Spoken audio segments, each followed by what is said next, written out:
পাথরটার উপরে যখন মুসা আলাইহিস সালাম একটা বাড়ি মারলেন, বাড়ি মারার সঙ্গে সঙ্গে পাথরটা দ্বিখণ্ডিত হয়ে গেল। ভিতর থেকে এক মুরব্বী মুসলমান তসবিহ হাতে, ভিতরে পাঞ্জাবি গায়ের মধ্যে পাঞ্জাবি, মাথার মধ্যে টুপি, এক মুরব্বী বইয়া বইয়া তসবিহ পড়তেছে, জোরে জোরে চিল্লায় বলো মারহাবা।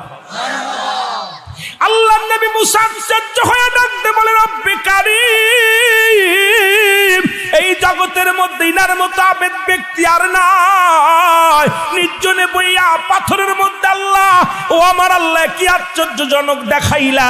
মুসা নবী তাকায়া দেখে স্বর্ণের থালার উপরে খানাগুলো, জান্নাতি ফল, ওর ভিতরে আপেল, আঙ্গুর, কমলা, যত সুন্দর সুন্দর খাবার আছে, নিয়ামতগুলো, জান্নাতি খাবারগুলো প্লেটের মধ্যে। মুসলমান স্বর্ণের প্লেট, স্বর্ণের গেলাস, স্বর্ণের সবকিছুর মুসলমান। দেখে মুসা নবী আশ্চর্য হয়ে বলে, আল্লাহ, এই ব্যক্তির মতো ব্যক্তি দুনিয়ার কেউ নাই। আমার মন বলে ইতিপূর্বে কেউ আসে নাই, আগামীতেও আসবে না, কারণ ইনার মতো এত আদামি ব্যক্তি, এত বুজুর্গ ব্যক্তি। এ মুসলমান শুনে নাও, শুনে নাও। ওই ব্যক্তিকে জিগাইলেন, ও ভাই, তুমি এর ভিতরে কেমনে ঢুকলাম? তোমার কেমনের ভিতরে ঢুকলা? কতদিন যাবত আসো? বলে, আমি এর ভিতরে 500 বছর ইবাদত করি। কত বছর? 500 বছর বইরা বসে বসে আছি, বা 50 বছর বসে আছি। এর মধ্যে আবাদত খাও কোথায়? কাল্লা খাওয়ায়। এর ভিতরে বয়া থাকো, এর ভিতরে আইলা কেমনে? আমার আম্মা জানের গোলাম আমি ছিলাম, আমার বাবারা, আমি মা বাবার খেদমত করতাম। আমার মা জননী যখন ইন্তেকালের সময় হলো, আমার মায়ের পাশে, পায়ের পাশে দাঁড়িয়েছিলাম। আমার মা ডাকতেছিল, বলছিল, বাবা আমি চলে যাব, তুমি কি কিছু চাও? তখন বলেছিল, মা গো, তুমি বিদায় নিয়ে যাবা, তোমার কাছে একটু দোয়া চাই, আমি যেন তোমার খেদমত করতে যা সঠিকভাবে ইবাদত বন্দেগী করতে পারি না। ও জনম দুঃখিনী মা গো, তুমি আমার এমন দোয়া করো, আমি যেন একটা নিরালায় বসে খোদা তাআলার সান্নিধ্য লাভ করতে পারি। আমি যেন এমন একটা জায়গা আল্লাহ আমারে দান করে, যেখানে বইয়া নির্জনে কোনো মানুষ ডিস্টার্ব করবে না, কোনো মানুষ জানবে না, সেখানে বইয়া আমি আল্লাহর গোলামি করতে পারি।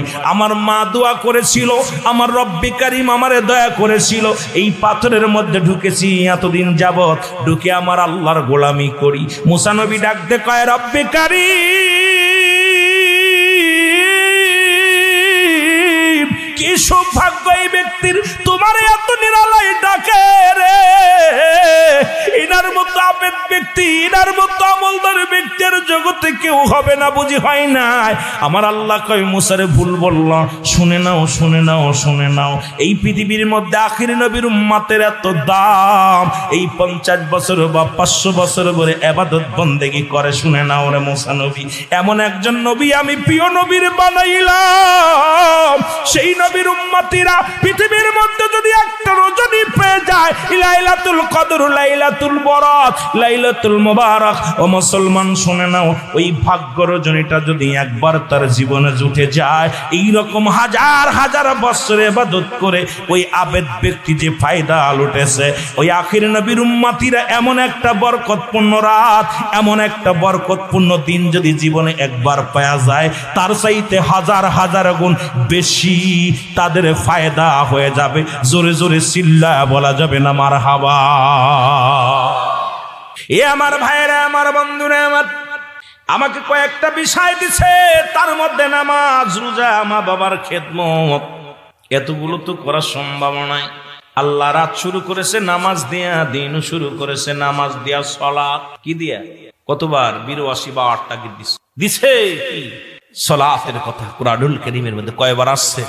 জোরে বলেন না, কয়বার? নামাজের কথা।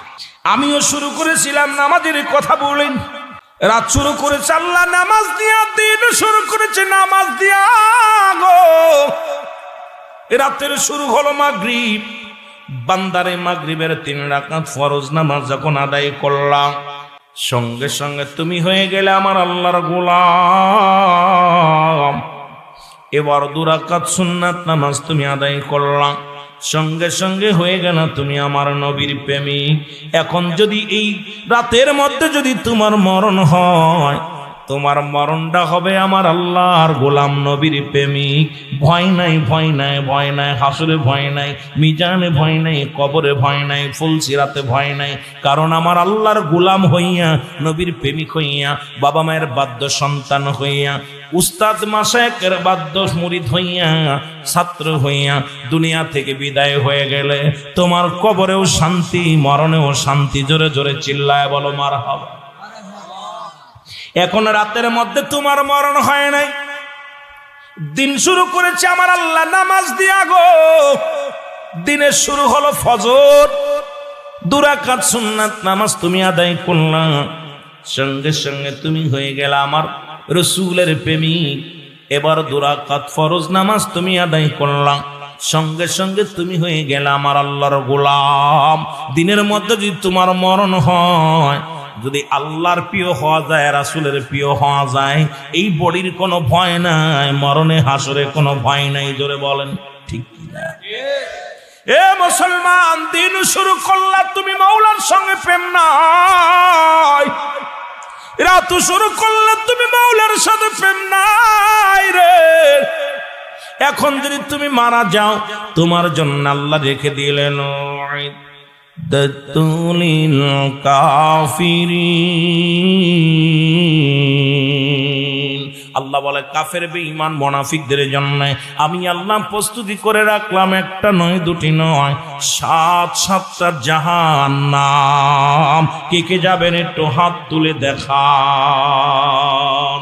এই আব্দুল্লাহ নামের এক সাহাবী, ও যুবক, এই সাহাবী কি করলেন? বাড়ি গেলেন, বিবি ডাক দে কয় স্বামী এত দেরি হলো কেন? নামাজ শেষ করে আসতে এত দেরি হলো কেন? স্ত্রী ডাক দে বলে স্বামী রে এত দেরি হলো কেন?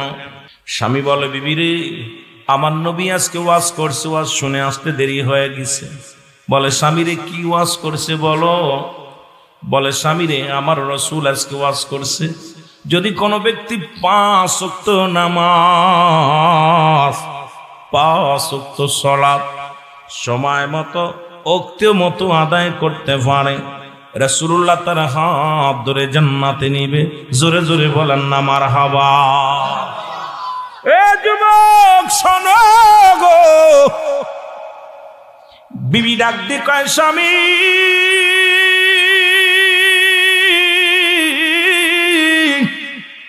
আপনার কাছে দামি কাপড় চাই না, দামি পোশাক চাই না, ভালো খাবার চাই না, আপনি আমাকে একটু সময় করে দিবেন, আমিও যেন সময় মতো উক্ত মতো যেন 5 ওয়াক্ত নামাজ আদায় করতে পারি।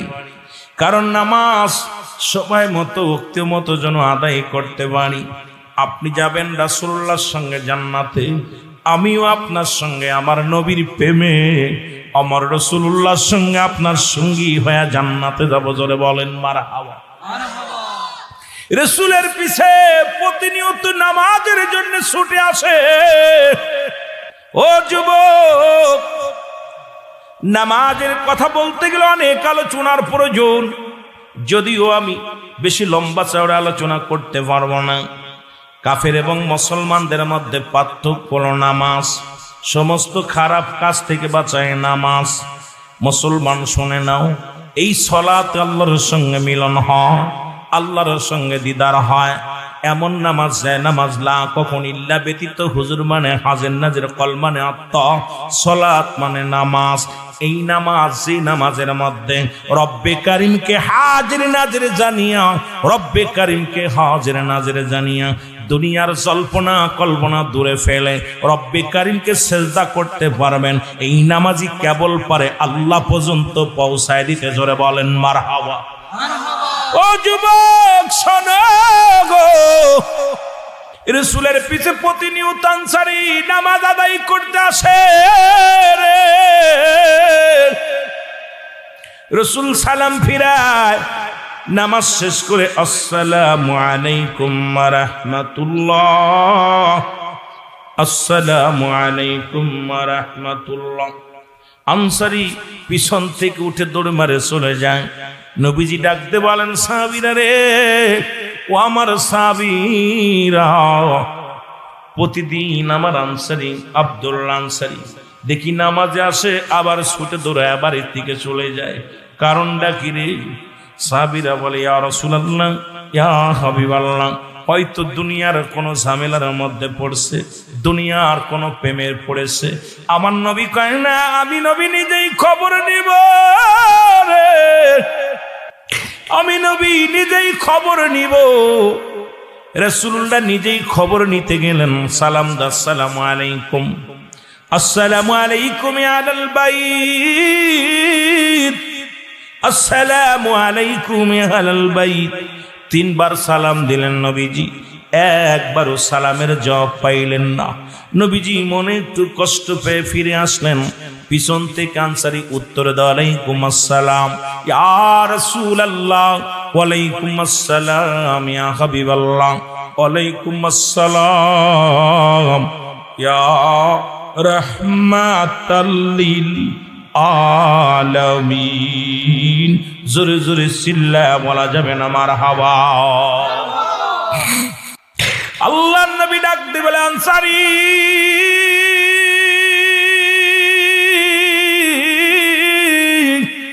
তুমি তিনবারই সালামের জবাব দিলা, তুমি তিনবারই সালামের জবাব দিলা। আমার আর বুঝতে বাকি নাই, তুমি সালাম শুনেছিলে, উত্তর দেও নাই। বলে, ইয়া রাসূলুল্লাহ, ইয়া হাবিবাল্লাহ, আপনার সালাম আমি শুনেছিলাম, উত্তর দিতে পারি নাই। কেন দিই নাই? এই জবাবটা আমি আপনার কাছে কেমনে দিব নবী গো? নবী গো, দয়া করে যদি আমার বাড়িতে একটু যাইতেন, তাহলে আমি বলতাম কেন সালামের জবাব দিই নাই। নবী বলে, চলো। সঙ্গে সঙ্গে রওনা হয়ে গেলেন। এই যুবক বাবারে আমার, রাসূলুল্লাহ যখন আনসারীর বাড়িতে গেলেন, আনসারী দরজা খুলে দিলেন। দরজা খোলার সঙ্গে সঙ্গে দেখতে পাইলেন ওই ভিতরে বিশাল একটা গর্ত খোঁড়া। আমার নবী ডাক দিয়ে বলে, আনসারী রে, তোমার ঘরের মধ্যে এত বড় গর্ত খোঁড়া কেন?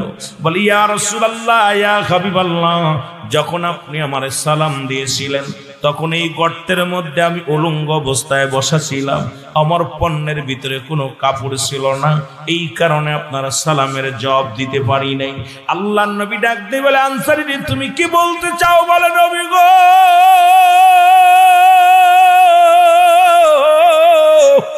এই কারণে আপনার সালামের জবাব আমি দিতে পারি নাই নবী গো। ও আমার মায়ার নবী। আমার নবী ডাক দিয়ে বলে, আনসারী,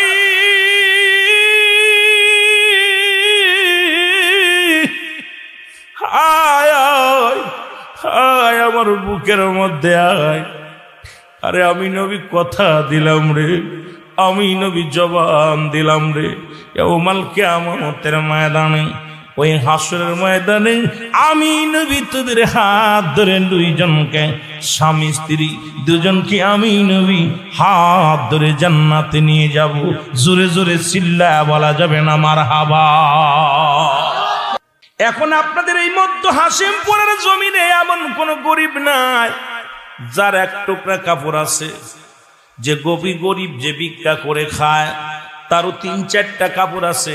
সেই নামাজের হিসাব যদি আমার রব্বে করিম ধরে, এক ওয়াক্ত নামাজ কাজা গেলে ২ কোটি, এক ওয়াক্ত নামাজ কাজা গেলে ৮০ হুতবা পরিমাণ জাহান্নাম, যার ১ হুতবা পরিমাণ হলো ২,৮৮,০০,০০০ বছর।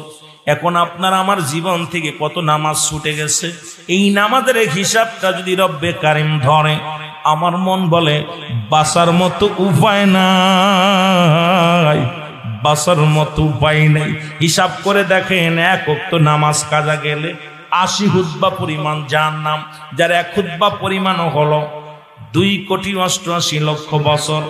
একটা আর ৭৯ আছে। এখন এই ১ ওয়াক্ত নামাজের হিসাব যদি করেন, ক্যালকুলেটর শেষ।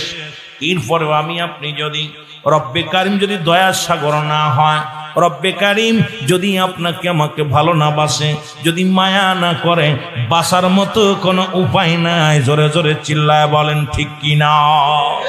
এই জন্য নবীর কাছে ১ নাম্বার পেয়েছিল নামাজ। আপনি যদি নবীর উম্মাত হতে চান, নামাজের গুরুত্ব দিতেই হবে। আল্লাহর কাছে প্রিয় ছিল রব্বে কারিম ভালোবাস উম্মতি বান্দা বান্দিরে, নবীর ভালোবাসায় জন্য রাতের মধ্যে নামাজ দিছে, দিনের মধ্যে নামাজ দিছে। আর এই জন্য আমার নবীজির কাছে 1 নাম্বার প্রিয় ছিল নামাজ। আমরা যারা নবীর উম্মত বলে দাবি করি, নামাজের দরকার আছে কি না? সামনে আসতেছে 3 তারিখ দিন, যে রাত্র লাইলাতুল বরাত। মারহাবা। আর একটু জোরে বলেন, শবে বরাত, ভাগ্য রজনী। এই দিনে রাসূল পাক সাল্লাল্লাহু আলাইহি ওয়াসাল্লাম আম্মা জান আয়েশা সিদ্দিকার কাছে শুয়ে আছে। গভীর রাত্রে উঠা দেখে আম্মা জান রাসূল পাক সাল্লাল্লাহু আলাইহি ওয়াসাল্লাম পাশে নাই। রাসূলকে খুঁজতে লাগলেন, কারণ চারিদিকে শত্রু হানা দিছে, না জানি নবীকে হত্যা করে ফেলে, না জানি নবীকে দুনিয়া থেকে বিদায় করে দেয়। আম্মা জান আয়েশা সিদ্দিকা খোঁজাখুঁজি শুরু করলেন, কোথাও খুঁজে পায় না। খুঁজতে খুঁজতে যা পাইলেন রহমতের নবী জান্নাতুল বাকির মধ্যে বসে বসে, যেখানে 10,000 সাহাবী, কত হাজার? 10,000 সাহাবী, রাসূলের পাকের সাহাবীগণ শুয়ে আছে জান্নাতুল বাকির মধ্যে। নবীজি দেখে চোখের পানিগুলো ফেলায় ফেলায় কান্দে, আর কান্দতে স্যার আল্লাহ বল, আল্লাহ আমার জীবিতদের মাফ করে দাও, মুর্দাদেরকে মাফ করে দাও, আমার সাহাবীদেরকে ক্ষমা করে দাও। আমার মুসলমান শুনে নেন, আম্মা জান আয়েশা বলে, ইয়া রাসূলুল্লাহ আপনি কেন কাঁদছেন? কায়সারে তুমি কি জানো না, এই শাবান মাসের এই 14 তারিখ দিন, গত রাত্র 15 তারিখ, আজকে রব্বি কারীম বান্দারে মাফ করানোর জন্য রব্বে কারীম ডাক দিয়া ফেরেশতার মাধ্যমে আমাকে ডাক দিয়া এই ময়দানে পাঠিয়েছে। সর্বপ্রথম আমি দুনিয়া থেকে যারা বিদায় হয়ে গেছে তাদের জন্য মাগফিরাত কামনা করি, এরপরে যারা দুনিয়াতে আসে তাদের জন্য রব্বে কারীমের দরবারে ক্ষমা চাই। ও আমার ভাইরা, আমার বন্ধুরা, আমার আর উম্মতের মধ্যে মুসলমান এমন ভাগ্যবান রাত আল্লাহ দান করেছে, এই উম্মতের যদি বিচার করে কথাগুলো মনে পড়ে গেল। মুসা আলাইহিস সালাম একটা লাঠি নিয়ে রওনা দিলেন পাহাড়ের দেশে, পাহাড়ের মধ্যে উঠতেছিলেন। আল্লাহু আকবার। মুসা নবীর সামনে বিশাল একটা পাথর, এই পাথরটা যখন মুসা আলাইহিস সালামের সামনে দেখতে পাইলেন, মুসা নবী পাথরটা দেখে বড় আশ্চর্য হয়ে গেলেন। পাথরের চারিদিকে ঘুরে আর আল্লাহ, এই দুনিয়ার মধ্যে আমি এত বড় পাথরের ইতিপূর্বে দেখি নাই। রব্বে কারীম এত সুন্দর পাথর, চমৎকার, যার চাকচিকা করতেছে, নূরের ঝলক মারে পাথরের মধ্যে, এত সুন্দর পাথর তো দুনিয়ার মধ্যে আমি দেখি নাই রে আল্লাহ। আমার আল্লাহ কয়, মুসা রে তুমি পাথর দেখে দাঁড়ায় গেছো, পাথরের উপরটা দেখে তুমি আশ্চর্য হয়ে গেছো, ভিতরটা যদি দেখতে আরো আশ্চর্য হয়ে যাইতা। আল্লাহ রাখতে বলে, মুসা, মুসা কয় আল্লাহ এই উপরটা তো সুন্দর। আমার আল্লাহ কয়, মুসা রে ভিতরটা আরো সুন্দর, জোরে বলা যাবে না মারহাবা। আমার আল্লাহ কয়, মুসা রে তুমি কি ভিতরটা দেখতে চাও? বলে আল্লাহ দেখতে চাই। সঙ্গে সঙ্গে বলে, আমাদের কত দাম দেখছেন নি, কিসার তোর 50 বছর 100 বছর। রাসূল মুসার আল্লাহ আল্লাহ ওই নবীর উম্মত হইলে ভালো হইতো। মুসা নবী আফসোস করছে, আল্লাহ আখির নবীর উম্মত বানাই নিতে ভালো হইতো। এই নবীর উম্মতের এত দাম, এই নবীর কত দাম, সেই আখির নবী রাহমাতাল লিল আলামিনের উম্মত গুলো যদি এই পৃথিবীর মধ্যে একটা রাত পেয়ে যায়, লাইলাতুল কদর, লাইলাতুল বরাত, এই ভাগ্যবান যদি রজনী পেয়ে যায়, একটা রাত যদি কারোর কপালে জুইতে যায়। আমার দেশের অসংখ্য মৌলবীরা এখন এখান থেকে ফিরাচ্ছে, আমাদের দেখে আগেতে যাও আপনার ওই এতেকাফে বসতো। এই যে রোজাটা শুধু আমাদের উপরে নাই, রোজা পূর্ববর্তী উম্মতের উপরও ফরজ ছিল, আমাদের উপরে ফরজ হয়েছে। রোজা সমস্ত ইবাদত বন্দেগী আল্লাহ রাব্বুল আলামিন বাবারে অনেক আলোচনা, এখন কেমনে কোন দিকে যাব অনেক বিষয় দরকার ছিল আলোচনা। তবে আমি যেহেতু টাচ দিয়ে একটু খেয়াল করবেন, অনেক অনেক অনেক নেকি হলো রোজার। আল্লাহ পাক নিজ হাতে রোজার সব দিবে, জোরে বলেন না মারহাবা। আর একটু জোরে বলেন না। এই রোজার মাসে মোট 19-20টা আছে ফজিলত। আমার আলোচনাটা আছে ইউটিউবে দেখে নেবেন, যদিও টাচ দেওয়ার জন্য একটু টাচ দিই। এই রোজা আমরা মনে করি রোজার মাসে সেহেরি খাওয়া, রোজা রাখা, এরপর ইফতার করা, তারাবি পড়া, এই করা মনে করি ফজিলাত। আরো বাকি যে আছে ফজিলাতপূর্ণ, এগুলো আমরা অধিকাংশই পালন করি না। জোরে বলেন ঠিক কিনা, আরো জোরে বলেন ঠিক কিনা। রোজার মাসে রোজার এক নাম্বার হলো চাঁদ দেখে রোজা রাখা, মারহাবা বলেন না, আরো জোরে। চাঁদ দেখে রোজা রাখতে হবে, চাঁদ দেখে রোজা ভাঙতে হবে। চাঁদ দেখে, মাশাআল্লাহ আমাদের দেশে এখন আর চাঁদ দেখার জন্য কেউ অপেক্ষা করে না। আগে মুরব্বীরা দেখছি চাঁদ দেখার জন্য বিকেল হলে, আমার আব্বারে দাদাগরে দেখছি, ভাইদের দেখছি, বিকেল হলেই মোটামুটি পূর্ব আকাশ পশ্চিম আকাশের দিক সবার নজর, ওই কোথায় ফাঁকা জায়গা দাঁড়ায় দাঁড়ায় দেখবে চাঁদ। এই চাঁদ দেখে রোজা রাখতে হবে। যদিও দর্শনীয় নয়, যদিও বাংলাদেশে হেলাল কমিটি, চাঁদ দেখা কমিটি আছে, তারা যেটা বলবে ওইটা নিয়মে যদি করি রোজার কোনো গুনাহ নাই, দর্শনীয় নাই। তবে উত্তম ফজিলাত হলো চাঁদ দেখে রোজা রাখতে হবে। সুবহানাল্লাহ বলেন না? আর একটু জোরে, আর একটু জোরে। কি দেখতে হবে? চেষ্টা করবেন। ওই কোন মৌলবী কি বললো দেখার সময় নেই আমাদের, আমরা চাঁদ দেখার জন্য অপেক্ষা করবেন। এই মসজিদখানে ফাঁকা জায়গা আছে, একটু দাঁড়াইয়া দাঁড়ায় দাঁড়ায় নিজ হাতে দেখবেন, নিজ চোখে দেখবেন, নয়ন ভরে দেখবেন এবং চাঁদ দেখে রোজা ভাঙ্গা। মারহাবা বলেন না? শেষ করা। এর পরবর্তীতে রোজা রাখা, সেহরি খাওয়া। সেহরি খাওয়া অনেকেই এই সেহরিটাকে, আমার বাবার আমার খুব খেয়াল করবেন, কয়েকটা কথাগুলো বলতে হবে, যেহেতু এইটা সুন্দর একটা বিষয় দিছে রোজার বিষয় একটু আলোচনা করার জন্য। আমার বাবার নামাজের তো আলোচনায় যেতে পারলাম না, কেবল মাত্র নামাজের ফজিলাত, নামাজের গুরুত্ব, নামাজ ভাঙ্গার কারণ, নামাজের ওয়াজিব সুন্নাত নফল দিয়া এগুলো আলোচনা করতে গেলে এই বাবারে বাবা ভিতরে বাইরের ফরজগুলো দিয়া নামাজ ফরজ হলো কেমনে, এগুলো বিস্তারিত বলতে গেলে বিস্তারিত সময় দরকার 2-4 ঘন্টা। এখন তো আরো মাপবার খেদমত রয়েছে, একটু টাচ দিতে হবে যেহেতু কমিটি দাবি করছে। তবে রোজার ফজিলাত গুলো যখন সেহরি খাবেন, সেহরি হলো শেষে খাওয়া সুন্নাত। সুবহানাল্লাহ বলেন না? শেষ পর্যায়ে আমরা কিন্তু সেহরি খাই 3টা বাজলেই খাই না বাবা। 3টার সময় ওইটা আপনি কাজ করবেন কি, আপনি তাহাজ্জুদের নামাজ পড়বেন, কোরআন তেলাওয়াত করবেন, বয়া বয়া নবীর উপর একটু দুরূদ পড়বেন, একটু বৈশা বৈশা আল্লাহরে ডাকবেন। শেষ রাত্রে একদম সেহরি শেষ পর্যায়ে এসে সেহরি খাওয়া হলো সুন্নাত। সুবহানাল্লাহ বলেন না? একদম শেষ পর্যায়ে। আর ইফতার করাটা হলো, খুব খেয়াল, ইফতার করাটা হলো একদম সমাসমিতে, দেরি করা যাবে না। ইফতারি আমরা অনেক দেখি, আমাদের মা চাচিরা দেখা যায় ওই আজান পড়তেছে, ঘর দরজা শুটতেছে, ইফতার গুছাচ্ছে, ছেলে মেয়ের খাওয়াচ্ছে, নিজে বিরাজ করতেছে। কারণ হলো ওদের একটা কারণ করা করতে করতে দেরি করে। রাসূল বলছে তুমি সেহরিটা করবা দেরিতে, ইফতার করবা দ্রুত সময় মতো, মানে আগে তাড়াতাড়ি। সুবহানাল্লাহ বলেন না? আর একটু জোরে বলেন। সেহরিটা করবেন কি পরে, যাতে করে সেহরি শেষ ইমাম মুয়াজ্জিন আজান দিবে, আজান দিলে মা বোনেরা ভিতরে নামাজ পড়লে আপনি মসজিদে এসে জামাতে নামাজটা আদায় করে চলে যেতে পারেন। কিন্তু আমরা 3টের সময়টা খাইয়া ঘুরে পড়েও ফজরের নামাজি কাজা, অথচ নামাজও ছিল ফরজ, রোজাও ছিল ফরজ। সেহরি খাওয়া সুন্নাত। সেহরি যদি না খান রোজা হবে, কোনো গুনাহ হবে না। আমাদের আরেকটা বিপদ আছে, সেই বিপদটা হলো মুরব্বীরা ভুল করে।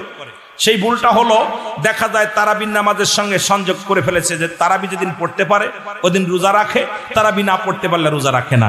দেখা যায় সেহরি খাইলে রোজা রাখে, না খাইলে রোজা রাখে না। তারাবির সঙ্গে রোজার কোনো সম্পর্ক নাই, কারণ নামাজ রোজা হলো ফরজ, তারাবি হলো সুন্নাত। এই সুন্নাত যদি আপনি কোনো আদায় না করতে পারেন কোনো গুনাহ হবে না আমার বাবারা আমার। কিন্তু ওই রোজার সঙ্গে কিন্তু এটা উত্তম হলো তারাবি পড়তে হবে, এটা উত্তম। রাসূল পাক সাল্লাল্লাহু আলাইহি সাল্লাম সারা দিন রোজা রাখতেন আর রাত ভরে দাঁড়িয়ে দাঁড়িয়ে সালাত আদায় করতেন। জোরে বলেন না মারহাবা? আর একটু জোরে বলেন মারহাবা, আরো জোরে। এখন আমাদের তো অবস্থা, নামাজ দাঁড়াইলে মোটামুটি যে 20 রাকাত পড়লো 20 সেকেন্ডে শেষ, 20 সেকেন্ডে শেষ। অথচ হুজুরে পাক সাল্লাল্লাহু আলাইহি সাল্লাম নামাজ দাঁড়াইছে, এমন ভাবে নামাজ পড়ছে, সেই নামাজে ঘন্টার পর ঘন্টা কাটিয়ে দিয়ে কোরআন তেলাওয়াত একবারে 15 পারা পড়ছে, এক খতম হয়ে গেছে নামাজের ভিতরে। নামাজ তেলাওয়াত শুরু করছে, তেলাওয়াত করতে করতে আমার নবী সাহাবীরা, আমার বাবার একদিন রাসূল পাক সাল্লাল্লাহু আলাইহি সাল্লাম যখন মক্কা থেকে মদিনায় হিজরত করলেন, হিজরত করার পর রাসূল পাক সাল্লাল্লাহু আলাইহি ওয়াসাল্লাম একটা ঘরের ভিতরে বা একটা তাঁবুর মধ্যে আশ্রয় নিলেন। নেওয়ার পর এখানে শত্রুপক্ষ আনাজ, রসুল বললেন তোমরা দুইজন, একজন 12টা পর্যন্ত পাহারা দিবা, আর একজন 12টা থেকে শেষ রাত পর্যন্ত পাহারা দিবা। তো 12টার পরে যে আসলেন উনি চিন্তা করলেন রাত শুধু শুধু জেগে লাভ কি, নামাজ দাঁড়ায়। উনি নামাজে কিরাত পড়া শুরু করছে, নামাজ পড়তেছে। শত্রুরা এসা হানা দিছে, রাসূল পাক সাল্লাল্লাহু আলাইহি সাল্লাম যে তাঁবুর মধ্যে আছে, শত্রুরা আয়া চিন্তা করছে ওটা গাছ দাঁড়ায় আছে নাকি, তীর মারছে দূর থেকে।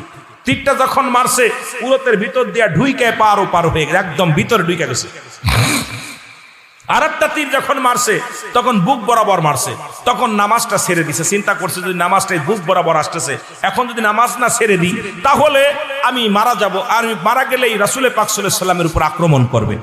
এখন সকাল হয়ে গেল, রাসূলুল্লাহ তাবু থেকে বাইর হলো, উঠে দেখে সাহাবী কাঁদতেছে। ইয়া রাসূলুল্লাহ ইয়া হাবিবাল্লাহ, নবীজি বলতে, সাহাবী কেমনে হলো? বলে ইয়া রাসূলুল্লাহ তীর মারছে। দ্বিতীয়, আমি এমন, আমাকে মারলো কেমন করে? বলে ইয়া রাসূলুল্লাহ মনে করলাম যে রাতটা শুধু শুধু জেগে লাভ কি, নামাজের মধ্যে কাটায় দিই। যখন নামাজের মধ্যে পড়তেছিলাম, নামাজে এত মজা লাগতেছিল, নামাজে এত আনন্দ লাগতেছিল, ইয়া রাসূলুল্লাহ যদি মৃত্যুর আশঙ্কা না থাকতো আর আপনি যদি এই তাবুর মধ্যে না থাকতেন, আমার জীবনটা চলে গেল, আমি নামাজ ছাড়তাম না। সুবহানাল্লাহ বলেন না, আরো জোরে বলেন না। তার মানে নামাজে কত মজা পাচ্ছিল। আর আমরা নামাজে গেলে স্যান্ডেলের চিন্তায় নামাজ হয় না, ছেলে মেয়ের চিন্তায় নামাজ হয় না, বাজারের চিন্তায় নামাজ হয় না। আসরের ওয়াক্তে নামাজ একদম তাড়াতাড়ি, সিজদা ইমামের আগে মারতে পারলে বাঁচে। বাজার করতে হইব, বাজার বাড়ি নিতে হইব। এই জন্য দুনিয়ার জল্পনা কল্পনা নামাজের ভিতর ঢুইকা, এই নামাজ, আপনার নামাজ কবুল হচ্ছে আপনি নিজেই বুঝতে পারবেন। আপনার নামাজ আল্লাহর দরবারে কবুল হয়েছে আপনি নিজেই বুঝতে পারবেন। কেমনে বুঝতে পারবেন? আপনার দ্বারাই মিথ্যা কথা বলা সম্ভব হবে না, আপনার দ্বারা ছলছতরি করা সম্ভব হবে না, আপনার দ্বারাই ফায়সা কথা বলা সম্ভব হবে না, আপনার দ্বারা এই উঠা বসা মিথ্যাবাদী মিথ্যা কথা বলা সম্ভব হবে না। এক কথায় আপনার নামাজ আপনার কবুল হচ্ছে আপনি বুঝতে পারবেন যখন আপনার সমস্ত খারাপ কাজ থেকে আপনি পরিত্রাণ পাইছেন। তখন আপনার ভিতরে একটা অনুশোচনা হবে যে আমি কেবল সালাত আদায় করলাম, আমি এদিকে অন্যায় করবো না, এফেলি যাবো না, ওফেলি করবো না, কথা বলবো না। তখন আপনি বুঝতে পারবেন আপনার নামাজ কবুল হচ্ছে। কিন্তু আমার দেশে নামাজ উপর কপাল ছুলে ফেলতেছি, এখনো নাতিরে বিয়ে করতে চাই, এখন নামাজ কপাল ছুলে ফেলতেছি, বাজারে যায় কম বেশি করি, মিথ্যা বলি, আমরা বাজার ছেলেদের সাথে মুখ খারাপ করি, ফাইসা কথা বলি। তার মানে নামাজ শুধু পড়তেছি, নামাজ আদায় হচ্ছে না। জোরে বলেন ঠিক কিনা? এই জন্য লা কখন ইল্লা ব্যতীত হুজুর মানে হাজের নাজের, কল মানে আত্মা, সালাত মানে নামাজ, লা সালাতা ইল্লা বিহুজুরিল কল। হুজুর হাজের নাজের, হুজুর মানে হাজের নাজের, আল্লাহকে হাজের নাজের করে আমাদের নামাজ পড়ার দরকার। জোরে বলেন না মারহাবা। করতে পারেন? আল্লাহরে হাজের নাজের করে নামাজ পড়লে দূরই ঠুকা মেরে দৌড় মারা সম্ভব না। নামাজের ভিতরে এমন ভাবে রুজু হয়ে যাবেন, কেরাত পড়তেছেন, আপনি রুকুতে যাচ্ছেন, সিজদায় যাচ্ছেন, সব পরিবর্তন হয়ে যাবে। আমার ভাইয়েরা, আমার যে কথাগুলো বলতেছিলাম ওদিক সব এদিকে চলে যাচ্ছে। যেটা বলতেছিলাম, সারাদিন রোজা রাখবেন। সেই রোজা হলো, রোজা রাখা পরে ইফতার করবেন। ইফতার অন্য মানুষকে ইফতার করানো সুন্নাত, নিজে করবেন। এবং আমাদের দেশে আরেকটা ভুল আছে, সেটা হলো দেখা যায় ইফতার করাতে গেলে চিন্তা করি, অনেকেই দাওয়াত দিল, ভাই আমার দাওয়াত দিল, আমি কোমরে করে একটা খেজুর নিয়ে যাই, চিন্তা করি উনার বাড়ি খাইলে আমার রোজাটা উনার হয়ে যাবে। আছে না ভাই এরকম? কথা কয় না, আছে না? আছে। এবার ও কি করে, কোমরতে খেজুরটা বাইরে করে খাইয়ে পানি খেয়ে তারপর উনার দাওয়াতের খায়। এরকম অসংখ্য মানুষ আছে। খোদার কসম, আপনার রোজা থেকে কিঞ্চিত পরিমাণ কম আপনার একটা নেকিও নেবেন আমার আল্লাহ। আপনার সম পরিমাণ আমার ভাই আমাকে দাওয়াত দিলে আমি যে রোজা, যে ফজিলাত, যেটুকু আমার রোজা থেকে কিঞ্চিত পরিমাণ কাটা হবে না। আমার যে সব হতো, আমার যে রোজার যে নেকি হতো, এই সম পরিমাণ নেকি যে ব্যক্তি আমাকে পরিপূর্ণভাবে আদর করে, মহব্বত করে, মায়া করে যিনি ইফতার করালেন, আমার ভাইয়ের আমল নামে আল্লাহ লিখে দিবে। জোরে বললেন সুবহানাল্লাহ। কিন্তু আমার নেকি একটাও কাটবে না। কিন্তু আমরা ভুল করি যে রোজা ডোনার দিয়ে দিব, সারাদিন না খেয়ে থাকলাম, রোজা ডোনার দেওয়া যাবে না। এই যে একটা ভুল করি আমার মুরব্বীরা, এইটা খবরদার ভুল করা যাবে না, এই ভুলটা করা যাবে না। আমার ভাইয়ের দিকে খেয়াল রাখা লাগবে। এই মোট 20টা ফজিলাত আমি বলতেছি আগেই, যেটা 20টা ফজিলাত নিয়ে 1 ঘন্টা আলোচনা আছে, ইউটিউবে দেখবেন রোজার ফজিলাত, সিদ্দিকুল আমিন সিদ্দিকের আলোচনা আসলে অনেক সুন্দর সুন্দর আলোচনাগুলো, এটা নিয়ে একদম বিস্তারিত কোরআন হাদিস দিয়া সুন্দর ব্যাখ্যা বিশ্লেষণ দিয়ে আলোচনা করেছি, যেটা আপনাদের জন্য, আপনাদের বোঝার জন্য। যে রোজা আমার বাবারা, আমার শবে বরাত নিয়ে আলোচনা আছে, এই সবগুলো নিয়ে আলোচনা আছে, যেহেতু আমি এত বিস্তারিত বলতে পারতেছি না। এরপরে রোজা রাখা অবস্থায় আপনাদের কি করণীয়? কি করণীয় হলো আপনার এই 1 নাম্বার করণীয়, আপনি সারাদিন রোজা রাখবেন। রোজা রাখা অবস্থায় কেউ ঝগড়াঝাটিতে লিপ্ত হওয়া যাবে না। ঝগড়াঝাটিতে লিপ্ত হওয়া যাবে না। যদি কোনো ব্যক্তি আপনাকে গালি দেয়, ভাই আমি রোজা আছি, কেউ যদি আপনাকে পাড়ায় ধরতে জুন্ডাল করে, অনেকে আছে বেজাল বাতাতে চায়, আপনি সঙ্গে সঙ্গে ভাইজান আমি রোজা আছি কয়ে সরে চলে যাবেন। আমার ফজিলাত হলো গভীর মনোযোগ, রোজা রাখা অবস্থায়, এই অবস্থায় আপনি কি করবেন? ওই ঝগড়াঝাটি থেকে লিপ্ত হবে, ফাইসা কথা থেকে লিপ্ত, দূরে থাকতে হবে। ফাইসা কথা, মুখ দেয়া ফাইসা কথা, এগুলো পরিহার করতে হবে রোজা রাখা অবস্থায়। আমার মুসলমান বাবারা, আমার যে ফজিলাত হলো, এই ফজিলাতপূর্ণ বিষয় হলো রোজা রাখবেন আপনি। রোজা রাখা পর দান ধ্যান বেশি করবেন। কি করবেন? দান ধ্যান বেশি করবেন। রাসূল পাক সাল্লাল্লাহু আলাইহি সাল্লাম দান ধ্যান বেশি করতেন। এরপরে কি রে ভাই, আপনাদের আমি গড়ি দেখার সময় আছে, আপনারা দেখলে আপনারা লস করবেন। যা হয় হোক, যেদিকে যায় যাক, কথা বলা শুরু করছি, দেখা যাক কোন বন্ধু যাওয়া যায়। আমার বাবারা, আমার যেটা বলতেছিলাম, যেটা এই রোজা রাখা অবস্থায় এরপরে আপনি সাদকাতুল ফিতরা এটা আদায় করবেন। রাসূল পাক সাল্লাল্লাহু আলাইহি সাল্লাম শেষের 10 দিন খুব গুরুত্ব। এইটা হলো, আমি এদিকে আরো আছে, আমি যাইতেছি পরে। শেষের 10টা দিন হচ্ছে সবচেয়ে গুরুত্ব। রোজাকে 3টে ভাগ করছে, রহমত, মাগফিরাত, নাজাত। কয়টা ভাগ? জোরে বলেন, কয়টা ভাগ? রহমত, মাগফিরাত, নাজাত। শেষের 10 দিন রাসূল পাক সাল্লাল্লাহু আলাইহি সাল্লাম এই যে এতেকাপ শব্দের অর্থ হলো আবদ্ধ থাকা। এতেকাপে থাকা অবস্থায় যদি কোনো ব্যক্তি মহল্লার কেউ মারা গেছে, জানাজায় শরীক হলে তার এতেকাপ ছুটে যাবে। এখন আমাদের দেশে যারা এতেকাপে বসে ভণ্ডামি করে, কারণ এতেকাপে বইয়া দেখা যায় মোবাইলে খালি গেম খেলতেছে। অনেক জায়গায় মোবাইলে গেম খেলে, মোবাইল দেখে, এরপরে শালির সঙ্গে আলাপ, বোর সঙ্গে আলাপ, ফোন করে, ওরে বাবার বাবা, আলো কিনে কেনাকাটা হয়েছে নি, কি কিনছিস বাজার, রে বাবা। এতেকাপে শব্দের অর্থ আবদ্ধ হয়। মরে যা, যেমন মরা ব্যক্তির যেমন কোনো ক্ষমতা নাই কথা বলা, ঠিক এতেকাপে অবস্থায় এই অবস্থায় থাকতে হবে। একমাত্র গোসল যদি ফরজ হয় এটা করবে, আর যেটা শরীরের সমস্যা থাকলে এই 10 দিনে 1 দিন 2 দিন গোসল করবেন। কিন্তু এত গোসল আপনার জন্য ফরজ হয় না, হয়তো স্বপ্নদৃষ্ট হতে পারে, সামরিক সমস্যা হতে পারে, এর জন্য ভিন্ন ব্যাপার। কিন্তু এতেকাপে বসে আপনি ওই যে আমাদের দেশে যারা বর্তমানে এতেকাপ করতেছে, আমি আমার দৃষ্টিতে মনে হয় শুধু নিহাত এক জায়গার গল্প করা। আপনি এতেকাপে বসে বেশি কোরআন তেলাওয়াত করেন, বসে তাসবিহ টেপেন, কিছু পারেন না, সুবহানাল্লাহ, আলহামদুলিল্লাহ, আল্লাহু আকবার, আল্লাহুম্মা আজিরনি মিনান নার। আপনি যেটা কোনো আলোচনা করেন, বসে আল্লাহরে ডাকেন, আল্লাহ আল্লাহ আল্লাহ আল্লাহ আল্লাহ আল্লাহ আল্লাহ আল্লাহ, বেশি করে কারেন। এই 10টা দিন এরপরে বেজোর রাত, এই শেষের 10টা দিন বেজোর রাত দেখে ইবাদত করা। সুবহানাল্লাহ বলেন না? আচ্ছা ভাই, আমরা অনেক সময় 27 রোজা আমরা পালন করি, মনে করি আপনার এই 27 রোজা আমাদের মধ্যে মনে হয় কি আমরা লাইলাতুল কদর, ঠিক কি না? কথা কয় না কেন? এই আচ্ছা ভাই, 27 রাত যদি না হয়, আপনি 21 থেকে শুরু করলেন, 21 পড়লেন, 4 রাকাত সুন্নাত বেশি করে নফল নামাজ পড়লেন, রাতে কোরআন তেলাওয়াত করলেন, 23 পড়বেন, 25 পড়বেন, এরপরে 27 পড়বেন, এরপর 29 পড়বেন। কারণ আপনি যে কোনো বেরোজোর রাত গুলো পাবেন, বেশি রাসূল পাক সাল্লাল্লাহু আলাইহি সাল্লাম যেটা করতেন, আমরাও সেটা করবো। বেজোর রাত গুলো দেখে আমরা বেশি ইবাদত করব, আল্লাহর দরবারে কান্নাকাটি করব। জোরে বলেন না মারহাবা? আর একটু জোরে বলেন মারহাবা। এবং আমরা এই রাসূল পাক সাল্লাল্লাহু আলাইহি সাল্লাম বলছে, এই 10 দিন নবীজি বেশি কান্নাকাটি করতেন, সাহাবীরা বেশি কান্নাকাটি করতেন। আমরা এই 10 দিন ঈদের আনন্দ লেগে যায়, কিনাকাটার জন্য না বাবা। খবরদার রোজাদার, এই 10টা দিন খুব সাবধান। রহমতের ফেরেশতা প্রতিটা বান্দার দাঁড়ে একদম, আমরা যারা ভিক্ষা চেয়ে বেড়াই দাঁড়ে সাহায্যের জন্য, ওই রহমতের ফেরেশতা আপনার কাছে আসে, মাপ চাও, গুনাহ মাপ চাও।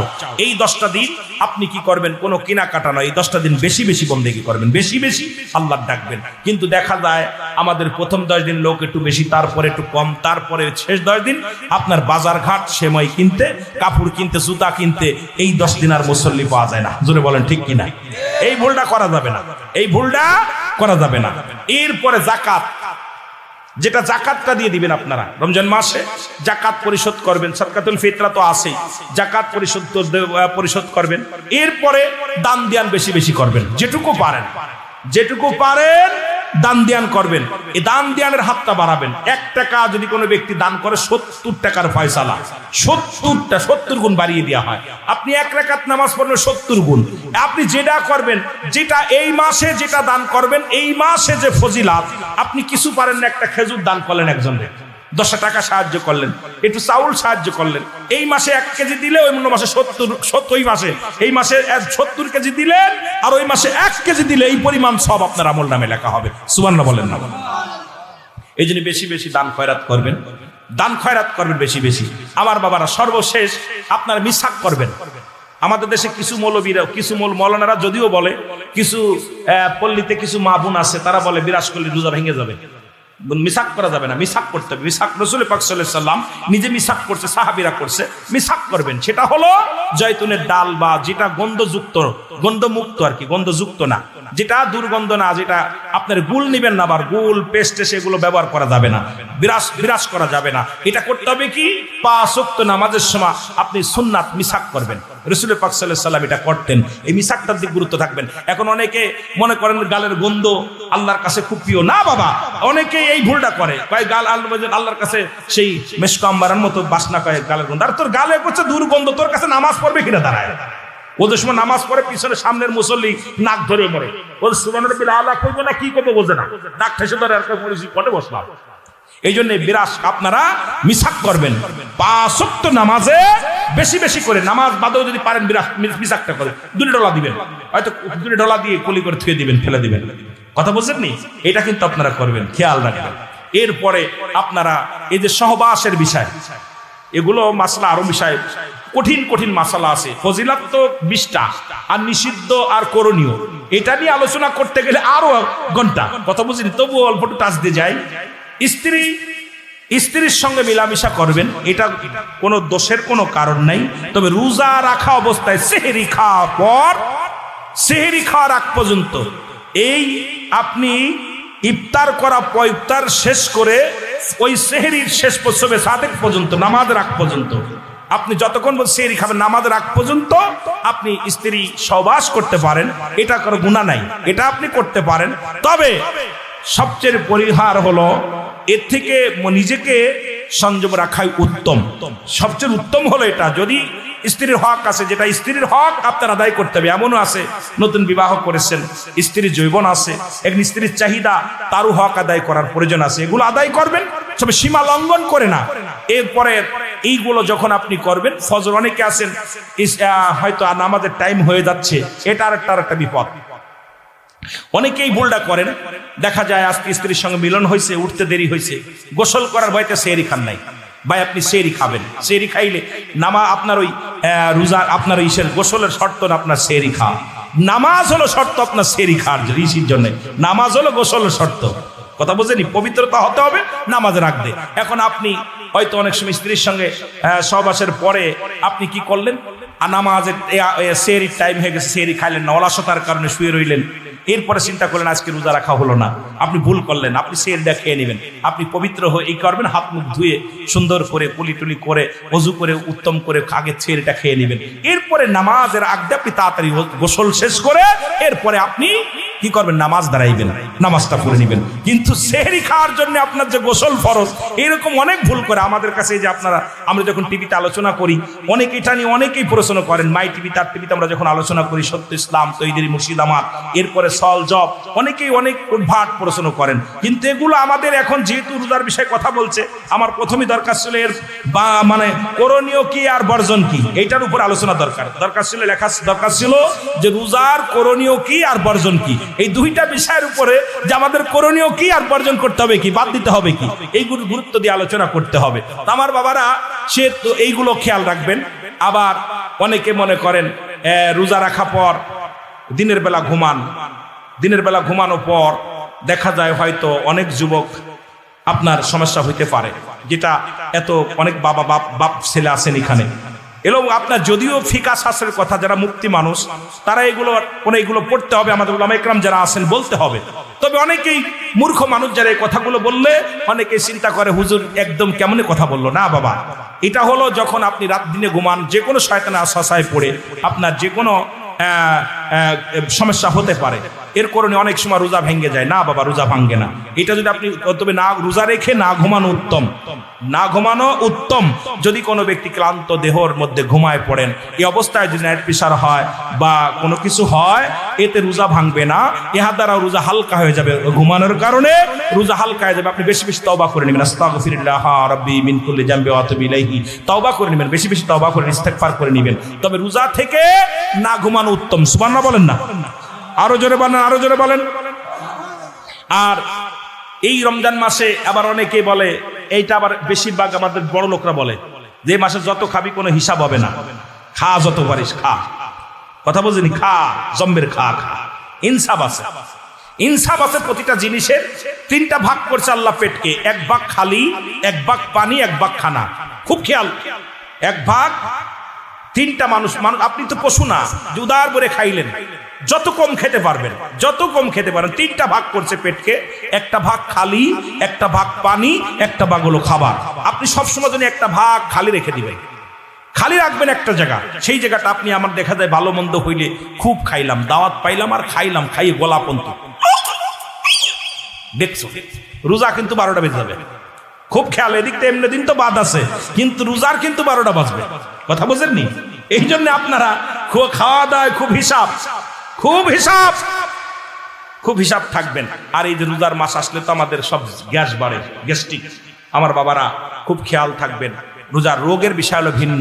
রোগ অবস্থায় আপনি দেখবেন খানার নিয়ন্ত্রণ করছেন, আপনার রোজার ভিতরে রোগ আপনাকে আল্লাহ নিয়ন্ত্রণ করে রাখবে। আপনি খেয়াল বিশ্বাস করেন না, আপনি একটু বেশি রোজা রাখতে পারেন না, একটু সামান্য একটু খাইবেন, খাওয়া পরে একটু পানি বেশি খাবেন, পানিটা খেয়ে দোয়া পড়ে রোজা রাখা। যেমন এরপরে নিয়ত করা, নিয়ত করার একটা গুরুত্ব, সেটা হলো নিয়ত। তো আমরা অনেকেই নিয়তটা যেটা আমরা সবাই এই নিয়ত আরবিতে করি, বাংলায় করি। একটা রোজা সেটা হলো আপনি যখনই নিয়তটা হলো ফরজ, রোজার নিয়ত করা ফরজ। নিয়ত করা কি ফরজ, এটা আপনি তো নিয়ত করছেন, খাওয়ার সময় তো নিয়ত করতেছেন যে আল্লাহ তোমার ভয়ে আমি রোজা রাখলাম, খাইলাম। এই যে আরবিতে অনেকে পারে না, জোরে বলেন পারেন নাকি? কথা কয় না কেন? তারপরে আপনার ইফতারের দোয়া, আল্লাহুম্মা সামতুলাকা ওয়া তাওয়াক্কালতু আলা রিজকিকা, একদম অনেকেই পারি না, জোরে বলেন ঠিক কি না? কথা বলেন না কেন? এখন আপনি কি করবেন? আপনার করণীয় হলো, আমি ওদিক বিস্তারিত করতে গেলে সময় লাগবে বাবা, এই জন্য যত তাড়াতাড়ি যেতে হবে। তো বিশেষ করে বাংলা, আল্লাহ তোমার রাস্তায় তোমার সন্তুষ্টের জন্য রোজা রাখছিলাম, তোমার সন্তুষ্টের জন্য বাংলাম আলহামদুলিল্লাহ। রোজা রাখতেছে আল্লাহ তোমার সন্তুষ্টের জন্য, সেহরি খাইলাম, তুমি আল্লাহ কবুল করো। আর হাবা বলেন না, যথেষ্ট, এটা করলেই ফরজ আদায় হয়ে যাবে। আল্লাহ আমাদের বুঝার তৌফিক দান করুক, সকলে বলুন আমিন। আর একটু জোরে বলেন আমিন। একটু আব্বা মার দিকে যাইতে হবে। ওরে আমি যদি যাই গো মারা, আমি যদি বিদেশের মাটিতে, লাশটায় আমার পৌঁছাই দিও মায়েরই কোলেতে। ওরে লাশটায় আমার, যেহেতু প্রবাসীদের উদ্যোগে মাহফিল, ওনাদের গজলটা শুনে আসি, জোরে বল। ওরে আমি যদি যাই গো মারা, আমি যদি বিদেশের মাটিতে, লাশটায় আমার পৌঁছাই দিও মায়েরই কোলেতে। ওরে লাশটায় আমার পৌঁছাই দিও, জন্মের পরে যে কোলেতে রাখছে আমার মা,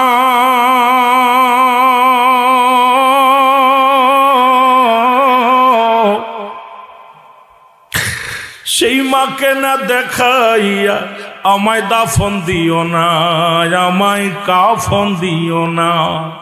এলাকাবাসী রে,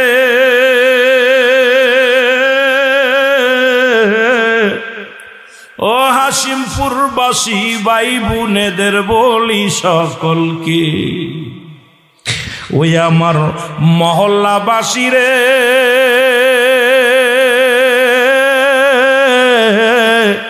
একটা দাবি তোমাদের কাছে, জন্মের পরে যে কোলেতে রাখছে আমার মা, সেই মারে না দেখাইয়া আমায় দাফন দিও না, আমায় দাফন দিও না।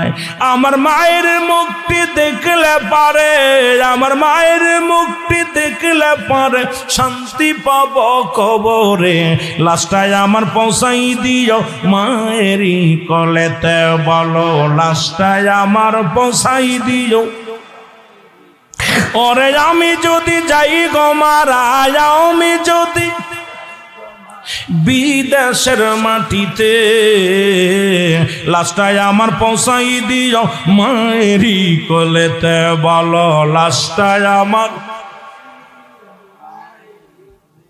এই জগতে মায়ের মতো নাই কেউ আপন,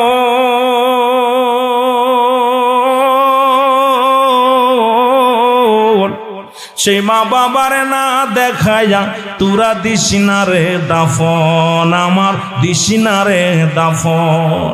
এই জগতে বাবার মতো নাই কেউ আপন।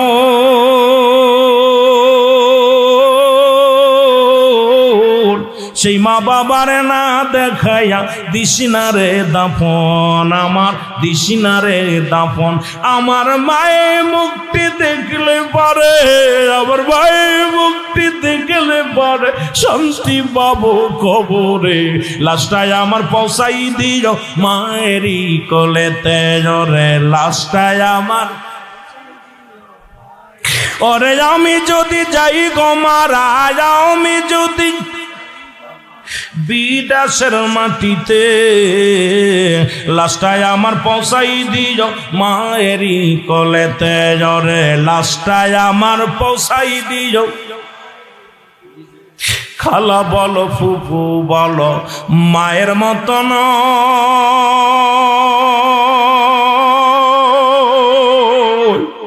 চাচা বলো খালু বলো বাবার মতো নাই জগতে, বাবার মতো নাই।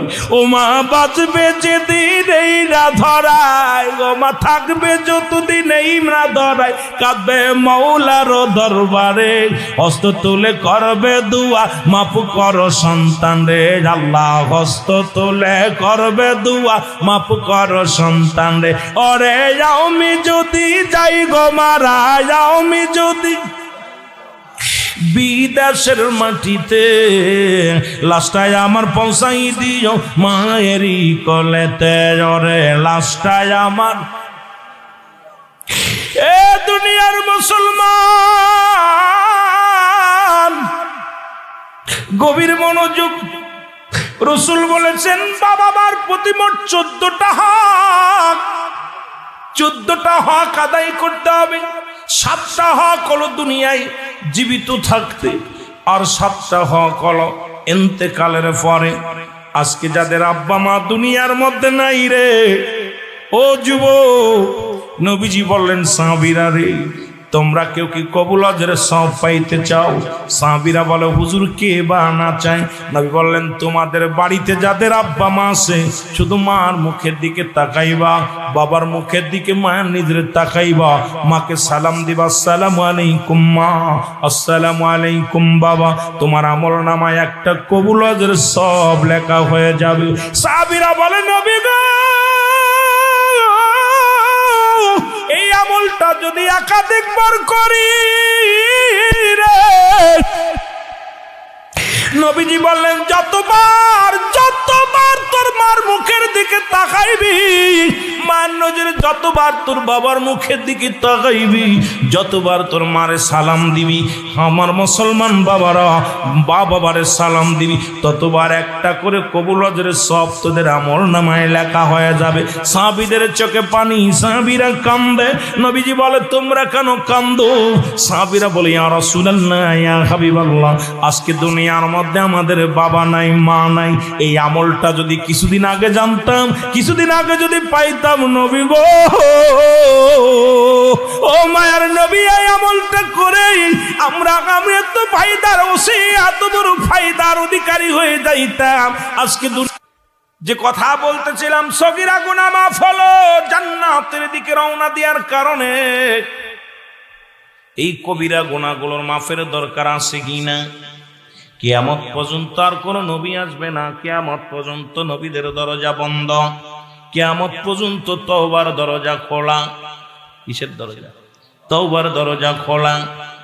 এই তওবার দরজা খোলা আল্লামা কুতুবী রাহমাতুল্লাহ বয়ান করে, মানুষ শুনে নাও, মানুষ যখন গুনাহ করতে করতে সীমা লঙ্ঘন করে, করতে করতে বান্দা যখন আল্লাহর ভয় অন্তরের ভিতরে ঢুকে যায়, রব্বে কারিমের প্রেম যার অন্তরে ঢুকে যায়, বান্দার ভিতরে যখন কবরের ভয়, জাহান্নামের ভয়,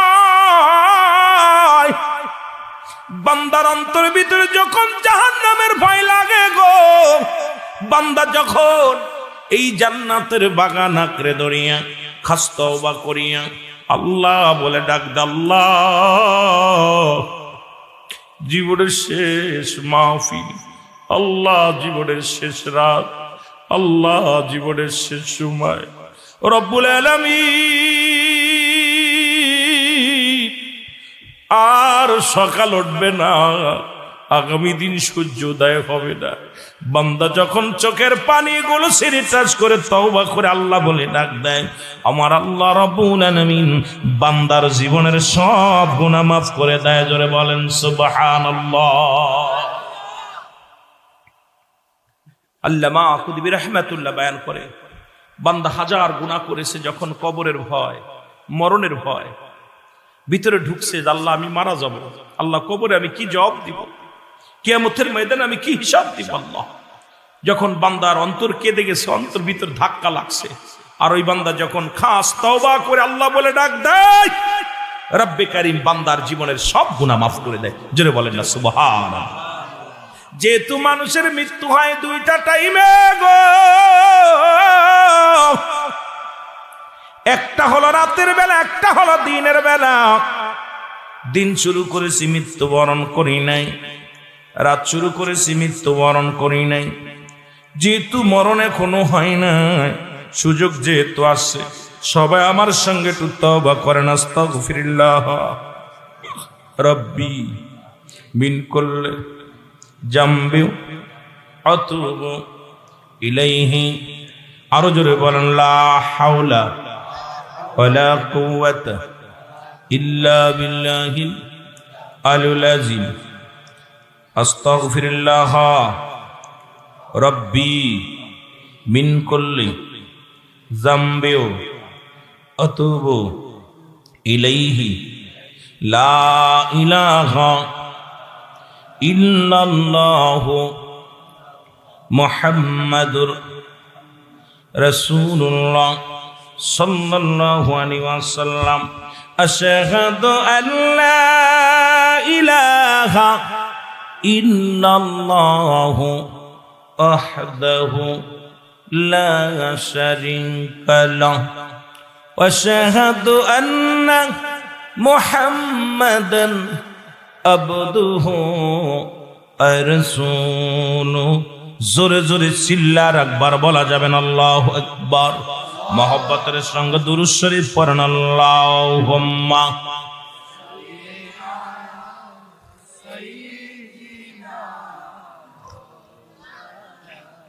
এই যে বাজান তওবা করলেন, জীবনটা যদি ভাগ্য ভালো হয়, এই যে তওবা করায় দিলাম, সারা জীবন যে গুনাহ করছেন, এখানে বসে একটা ফজিলাত হলো, রিয়াজুল জান্নাহ বেহেশতের বাগানে বসে তওবা করলেন। যদি আল্লাহ কবুল করে নেয়, আপনার জীবনটা ধন্য, পিছনে সব গুনাহ যেন আল্লাহ মাফ করে দেয়। আমিন বলেন, আমিন বলেন। গভীর মনোযোগ যে কথা বলি, তবে হাত উঠানোর পক্ষে রব্বুল আলামিন বলে, আমার বিধান, আমার কথা, রাসূলের সুন্নাত তরিকায় যারা চললো, এই মুমিনদের জন্য আমি আল্লাহ প্রস্তুতি করে রাখলাম। বলেন বিসমিল্লাহির রাহমানির রহিম। উইদ্দাতুল লিল মুমিনিন।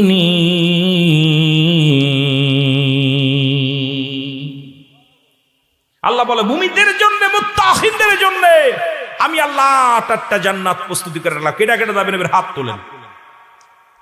আরে হাত উঠতে ভয় পান কেন? হাত যেহেতু উঠাইলেন, মুমিনদের দিয়ে দিলাম। আপনি ভালো জায়গা দেখাইলাম, আর তুমি খারাপ জায়গার দরকার নেই। যেহেতু দেখলাম যশ আসছে, হাত উঠাই ফেলছেন, সেহেতু আপনাদের জন্য রেখে দিছে আল্লাহ আটটা জান্নাত। কয়টা জান্নাত? জোরে বলেন না, কয়টা? কাদের জন্য? মুমিনের জন্য, আল্লাহ ওয়ালাদের জন্য, রাসূল ওয়ালাদের জন্য আটটা জান্নাত রেখে দিছে আল্লাহ। আর সাতটা জাহান্নাম রাখছে আল্লাহ ভুলাদের জন্য, রাসূল ভুলাদের জন্য, যারা ভুলে গেছে এদের জন্য। সুতরাং আপনাদের হাত যেহেতু উঠছে, সেহেতু আল্লাহ যেন জান্নাতি, আমাদের আটটা জান্নাতের একটা জান্নাত যেন আল্লাহ ভিক্ষা দেয়। মারহাবা বলেন না? আর একটু জোরে বলেন মারহাবা। মদিনা যাইতে পারলাম না, মদিনা দেখতে না, বল মদিনা যাইতে পারলাম না, মদিনা। আরো জোরে জোরে চিল্লায় বলেন, মদিনা যাইতে পারলাম না, মদিনা। আমি অসহায় তাই এত দূরে রই, আমি অসহায় তাই এত দূরে রই, শুধুই সালাম জানাই, বলো শুধুই সালাম জানাই মদিনা, মদিনা দেখতে পারলাম না মদিনা। মদিনার নাম কত মধু,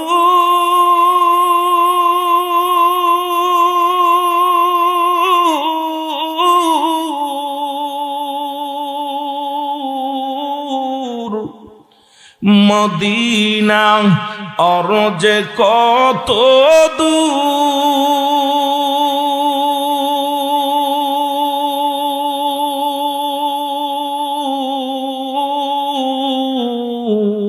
ওই মদিনার পথের দুলি, বলো ওই মদিনার পথ মাখুতে পারলাম না মদিনা যাইতে,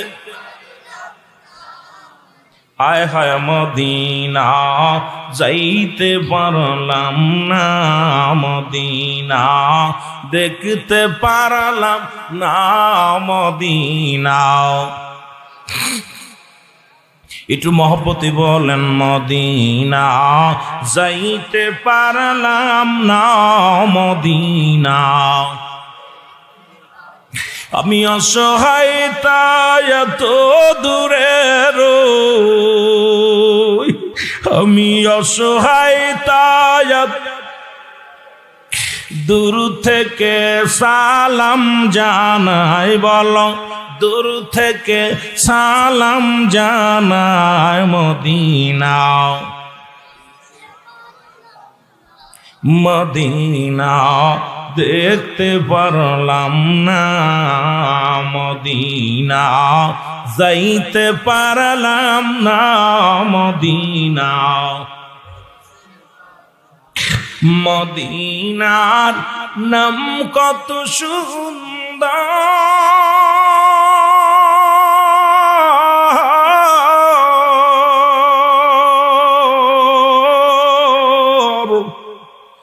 মদিনা কেরে সে অন্তর,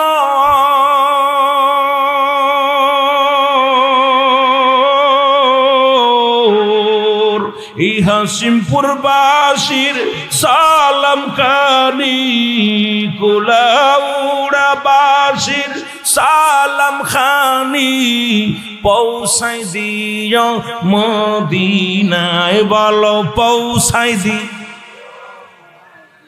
দায় মদিনা, যাইতে পারলাম না মদিনা।